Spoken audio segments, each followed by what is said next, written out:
Την πασχετική άκλη να σου πουλεί. Έλα, καλημέρα. Οι ποδοσφαιρικοί που μπασκετίζουν. Περίμενε. Η μεγαλύτερη πλάκα είναι να πιάνει σαν τεράστια τα γέλια. Ναι, θα τους φας τη μάπα όλη τη χρονιά. Είναι άσχετη και επικίνδυνη. Μην χαρακτηρίζεις. Περίμενε ρε Αναστάση, σου έχω πει να μην αφήνεις τους χαρακτηρισμούς. Βγαίνουν και μας κατονομάζουν. Δεν είναι συγκεκριμένα. Ο Αναστάσης, ο Α, ο Β, ο Γ, να μην απαντήσω. Όχι, ναι, μην απαντήσεις με χαρακτηρισμό. Απάντησε με κάτι άλλο. Τι? Μην απαντήσεις με χαρακτηρισμούς, λέω. Να μην μιλάνε για μένα για να μην απαντώ. Θα τους σταματάς. Θα τους πεις, αυτό βγάλ' το, διέγραψε το. Αλλιώς κλείνω. Απλά πράγματα. Ωραία, για πάμε τώρα, τι έχουμε. Εγώ θα κράταγα το γήπεδο πρώτο. Και τον Αγραβάνη. Τα έχω πει επανειλημμένος. Γιατί ακριβώς ξέρω το μπάσκετ που δεν ξέρει αυτός. Ο ποδοσφαιρικός που μπασκετίζει. Θα προκόψετε με αυτούς. Για άλλη μια χρονιά, 11 χρόνια εκτός Final Four. Και αυτά τα φετινά δεν εγγυώνται το Final Four. Το είπα κι εγώ, αυτό δεν έλεγα πριν. Δεν τα λέω για σένα, το έχεις καταλάβει. Ναι. Δεν το εγγυώνται το Final Four. Μας τώρα που βγαίνεις οι τεστ τα δικά σου. Θα τα πούμε το χειμώνα. Λοιπόν δεν εγγυώνται. Λοιπόν εγώ θα έπαιρνα γη. Πήρε με αυτό το Γκάι. Γκάι είναι ο τύπος στα Ιγλέζικα, έτσι ναι. Βεβαίως. Ναι, άμυνα παίζει αυτός. Δεν είναι και ο καλύτερος αμυντικός του κόσμου σίγουρα. Δεν είναι. Γιατί να μην κρατήσω το γη. Δεν τα βάζει μπροστά ο γη. Υποθέτω τα βάζει και ο Γκάι. Να το δεχτώ. Έπαιζε στη Λίγκα ΣΕΠΕ. Σε καλό πρωτάθλημα. Ωραία. Τα βάζουν και οι δύο. Στην άμυνα αυτός τα τρώει. Γιατί ο γη δεν τα τρώει. Παίζει άμυνα.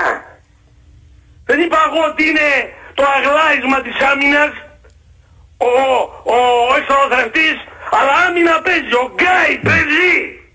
Θα τα δούμε ως ο Νούπο. Άρα αν δεν παίζει άμυνα, κακώς έρχεται στο γη. Αφού και οι δύο τα βάζουν μπροστά, θα διαλέξω αυτόν που παίζει καλύτερη άμυνα. Το κατάλαβες, Πετρίδη? Βεβαίως. Απλά είναι τα πράγματα. Ακούν τις βλακίες του καθενός. Λοιπόν και τον Αγραβάνη, γιατί να τον διώξω. Παίζει άμυνα, ρίχνει ξύλο. Αυτόν θέλω εγώ. Τον παίρνω, ρολίστας είναι. Τον παίρνω να μου βάλει λίγο στις πόντους. Δεν κάνει γι' αυτό. Κάθε παίκτη το παίρνεις για να κάνει την ανάλογη δουλειά. Έχεις φτιάξει μια φιλοσοφία στο παιχνίδι σου. Και πάνω εκεί παίρνει τους κατάλληλους παίκτες. Οι ΕΦΕΣ. Λέει αν έπαιζε άμυνα η ΕΦΕΣ. Τι λες ρε τύπε ποδοσφαιρικέ που μπασκετίζεις. Η ΕΦΕΣ είχε 10 αστέρια μέσα ρε. Εσύ παίξεις 7 ξένους. Πώς είναι στο επίπεδο του Λάρκιν και του Μίσιτ ρε. Μόνο ο Λεσόρ και ο Ισπανός. Άντε να βάλω και το Πιλιππιντόσα. Οι υπόλοιποι είναι ένα επίπεδο κάτω από 2. Η ΕΦΕΣ είχε 9 παίκτες στο επίπεδο αυτό. Κατάλαβες τώρα. Τι άμυνα να παίξουν αυτοί. Τα ακούς ρε Πετρίδη? Τα ακούω, σ' αφήνω. Οι άνθρωποι είναι άσχετοι με αυτά που λένε. Ήρεμα, μη χαρακτηρίζεις. Και αυτοί είχαν 9. Άρα λοιπόν δεν είναι τόσο βασικό να παίξουν άμυνα αυτοί. Παίζανε μια ικανοποιητική άμυνα. Αλλά είχαν 9 στάρ που τα βάζανε. Εσύ έχεις 9 στάρ. Αλλά πρέπει να παίξεις άμυνα. Εάν δεν παίξεις τελειωμένος. Δεν καταλαβαίνουν ρε. Ούτε πρόκειται ποτέ να καταλάβεις αυτή την ομάδα. Έχουμε έναν κόσμο ο οποίος είναι εκτός τόπου και χρόνου. Ο Βεγιανακόπουλος, καλός χρυσός, λεφτά βάζει, την ομάδα δεν αγαπάει, αλλά μπάσκετ δεν ξέρει. Το έχει αποδείξει. Όταν παλιά είδα στο Instagram εκεί πέρα πώς τα λένε αυτά και μου εκθίαζε το Φριντέτ και μετά τον έφερε στην ομάδα, στην αρχή δεν είχα καταλάβει, λέω, θα είναι παιχταράς. Δεν το ξέρω. Και μόλις είδα το Φριντέτ κατάλαβα την μπάσκετ ξέρει ο Γιαννακόπουλος. Μας είχε πρίξει με το Φριντέτ. Κατάλαβα την μπάσκετ ξέρει. Αυτή είναι η αλήθεια Πετρίδη. Να σου πω τώρα κάτι. Έφυγε ο Μπράντοβιτς και φάνηκε η γύμνια. Ωραία. Είναι αυτό που έχω πει πολλές φορές. 13 χρόνια δίπλα στον Μπράντοβιτς δεν μάθανε τίποτα. Δεν μάθανε τίποτα. Μείνανε μεταξυταστέοι όλοι. Αυτή είναι η πραγματικότητα. Για πάμε λίγο. Και αυτό δεν μπορεί να προχωρήσουμε στην Ευρώπη. Οκ, για πάμε λίγο για εθνική, γιατί θέλουν και το σχολείο του. Αν την εθνική το έχουμε. Μάθανε το σχολείο σου για εθνική, τι να κάνω τώρα. Τον Άρα Καλά λες εσύ για την περιφερειακή άμυνα που μας έχουν ταράξει τα τρίποτα κάθε χρόνο. Το καλοκαίρι πανηγυρίζουμε και το χειμώνα κλαίμε που μας ταράζουν οι άλλες ομάδες στα τρίποτα. Δεν είναι ο Ρεσόρ για και ο Μίτογλου για περιφερειακή άμυνα. Εκεί που τα λες αυτά. Οι περιφερειακοί παίζουν περιφερειακή άμυνα. Αυτό είπα εγώ, τι είπα. Δεν λέω για σένα, για αυτό που τα λέει. Δεν καταλαβαίνεις. Οι πιο πολλοί από τους περιφερειακούς δεν παίζουν άμυνα. Πάλι το ίδιο έργο θα δούμε. Τι ψάχνεις να βρεις.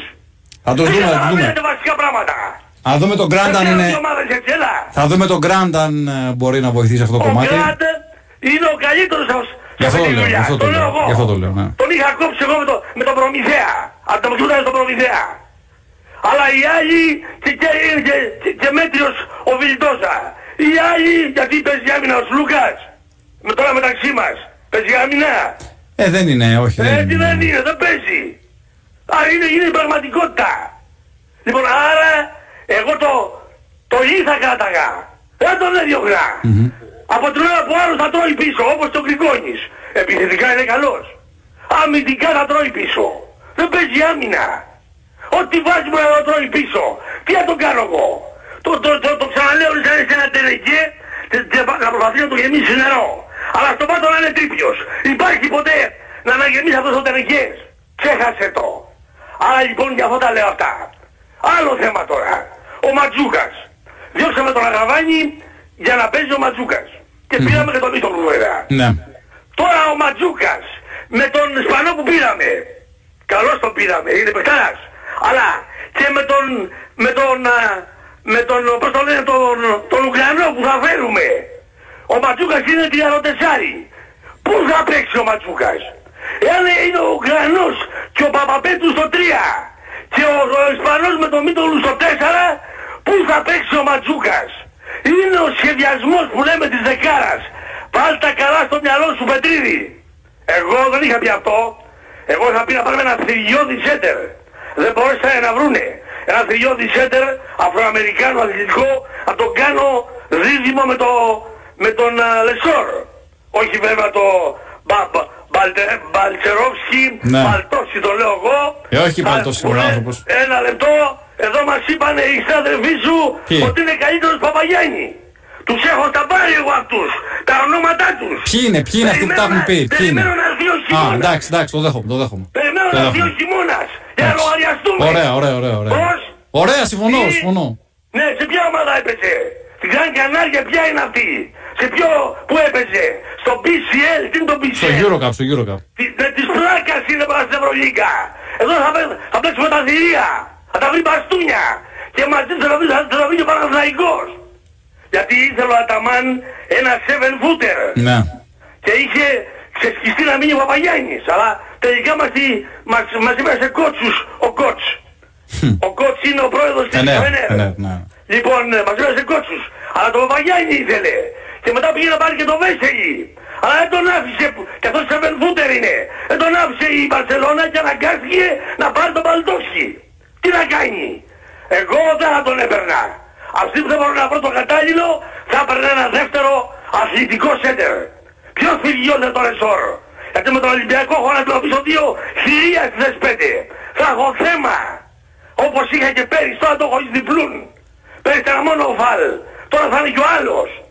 Λοιπόν δεν καταλαβαίνουν τα βασικά πράγματα. Δεν φτιάχνονται τις ομάδες. Άλλο θέμα. Οι νέοι παίκτες. Αν πάει ο Καλαϊτζάκης ο Γιώργος στον Ολυμπιακό, μπορεί και να στρώσει. Όπως έστωσε και ο Λούτσης, τον οποίο εμείς τον καταστρέψαμε και αυτόν. Δεν έχουμε βγάλει ένα νέο παίκτη τόσα χρόνια. Όσους νέους παίκτες έχουμε πάρει, Χαραλαπόπουλος, Κόνιαρης, Καλαϊτζάκηδες, διάφοροι που έχουν έρθει, Λούτσης, όλοι στα αζήτητα. Όλοι στην καταστροφή. Ένα παίκτη δεν μπορούμε να βγάλουμε. Δεν ξέρουμε να εξελίξουμε τους παίκτες. Πήραν τώρα τον Σαμοντούροφ. Τι τον κρατάς. Το ίδιο θα γίνει. Δώσ' το να. Δανεικό. Θέλουμε να προωθήσουμε τον Ματζούκα. Και πήραμε αυτούς τους παίκτες που σου είπα. Πού θα παίξει ρε Πατρίδη. Πού θα παίξει. Έλα μ' ακούς. Σ' ακούω. Αυτά που λέω εγώ είναι οι αλήθειες. Ωραία. Άρα τις λέει κανείς. Παρά όλοι πανηγυρίζουν. Αναστάση, πρέπει να πάμε σε break. Πώς? Πρέπει να πάμε σε break. Τα λέμε την επόμενη φορά. Τα λέμε στις 32 του άλλου του μηνός. Έτσι, καλό ξημέρωμα, καλό ξημέρωμα. Αναστάση. Έχω να κάνω με βλάκες.